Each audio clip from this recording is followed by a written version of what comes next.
Mr. Speaker, sir, sometime last week, I was returning from an international parliamentary assignment back to the country when I was confronted by a parliamentarian from Ghana.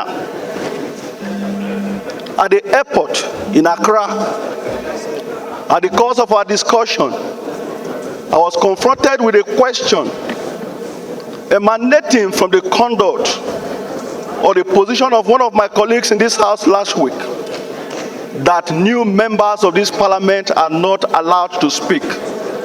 Mr. Speaker, while that was taking place, my beloved daughter Emanuela Okanwani-Agbese also called me from the United Kingdom to tell me that new members of this parliament, that is those who were just elected and just came into this parliament at the same time that I came, are not allowed to contribute or speak on the floor of this house.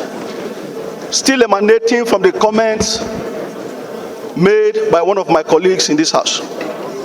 Mr. Speaker, while that was going on, my constituents equally threatened on Facebook and other platforms, regretting that they sent a new member to the house. Mr. Speaker, sir, there have never been any time that anyone under the banner of new member was not allowed to speak on the floor of this house, and not myself, Honorable Philip Agbese. Mr. Speaker, that comment by my colleague has injured my reputation as a member of this house.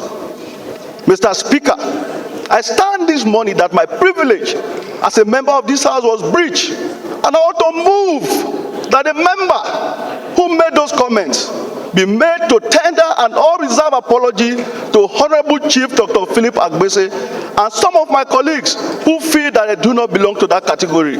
I so move, Mr. Speaker, sir. A generalized comment made by one of our colleagues here who happen to be a new member, stating that new members were not allowed to speak. I think it went viral. So if they told you in Ghana when you were on your way back, it was because this is a global community. By internet, they can reach you anywhere you are. Information travel very fast. It is also your right to say you are a new member and nobody has changed you. Nobody has stopped you from speaking in this parliament. I know also that the leadership of this house have tried severally to carry the new members along in all things. And like I said last week, there is no discrimination in this parliament. There is no dichotomy between old and new members. We are all colleagues. The gentleman, the honorable colleagues that is involved, has privately tendered apology to me. And I am sure so any member who felt aggrieved that he will find time to meet you and apologize to you. We have gone past this. Let us not drag it again. It's a process of learning for new members. We'll keep encouraging them and protecting them to feel comfortable whenever they have an issue to raise. And again, let me maintain, nobody will deny new members their right to be heard in this parliament. Your point of order is hereby sustained.